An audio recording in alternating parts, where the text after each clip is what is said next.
there was over this last year, really, I mean, it's the last 2 years, but really over this last year, there was this huge, like, this huge split in the right wing over Israel, obviously.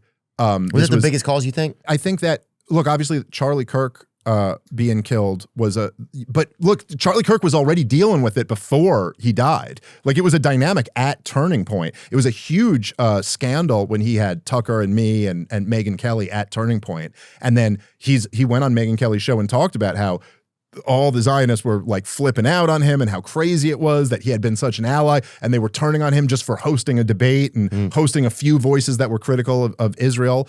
Not really that many on actually, but this has been a huge split, but it's not a split like it's 50-50.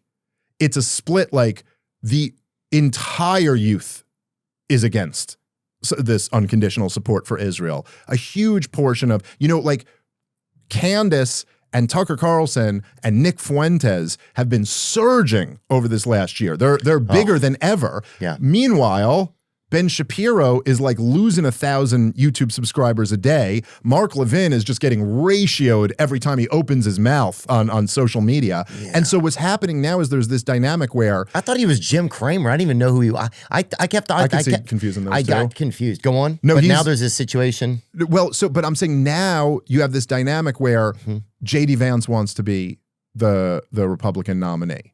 Well, like 80% of the base is for America first, not for Israel first, And now, and particularly with all those shows we were talking about, like your show, Rogan's show, Tim's show, Andrew's show, all these guys, everybody, my show, all of us are like, we don't want to fight wars on behalf of Israel. Yes. So it's like, where do you go now? Now there's a real media environment. I'm not saying it's perfect, and I'm just naming the comedians. There's a lot of other great like news shows out there for too. Sure. Like Breaking Points with Sagar and Jetty and Crystal Ball is a great show. Like there's a bunch of really good shows online that aren't in this corporate controlled media environment where they're actually going to have to face some of this stuff going forward. So I'm very optimistic about that kind of long term, that we've like cracked the state's monopoly on propaganda.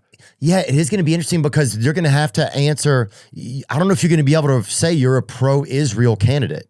It's going to be tough. Now, here's the thing is that, and they're going to be in a Charlie Kirk type situation here. And I'm not talking about Charlie Kirk's assassination, but I'm saying the position that Charlie Kirk was in right before he died. And the reason why he was sending those text messages to Josh Hammer and them that I have no other choice than to abandon support for Israel, and while he was complaining about all that stuff on the Megyn Kelly show, is that he was caught between a rock and a hard place, which is exactly what JD Vance is going to be caught between now. Because you've got, well, look, in order to lead an organization like Turning Point USA, you need your young activists, and then you need your donors.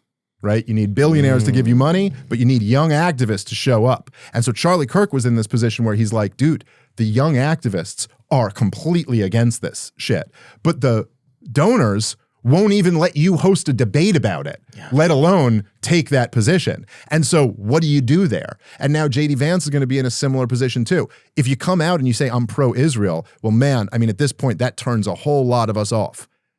But if you say I'm anti-Israel, that's a tough, in Washington, D.C., you can't survive there for long. So he's got to try to walk this tightrope that is becoming more impossible by the day. He's going to need a strong mascara. Yeah, you better put your best mascara on for that one. Type shit. And I like JD, man. He knows. I like JD too. I like JD. Listen, I like JD. I even would like to maybe be able to support him. Yeah. But I'm in a position right now, I don't see how I'm going to be able to, at least from my perspective, because you're coming off of, you're going to be attached to the administration that did everything Netanyahu wanted and covered up the Epstein scandal and didn't solve any of the major problems in the country, short of maybe the border.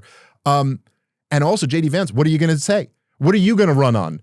This time we'll really drain the swamp? Right. Like, what are you going to, and also, just because Trump is Trump, he can't really criticize Donald Trump because he's still his vice president as he's running a presidential campaign.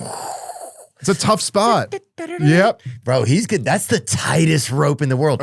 Now, there is something about that tightrope that I can tell JD loves. Like, he wants to challenge himself. He's a guy who's challenged himself a lot in his life, and he wants to challenge himself. So he's going to try to navigate that. That's going to be super tricky to figure out because those are, that's just like it's such a fine point.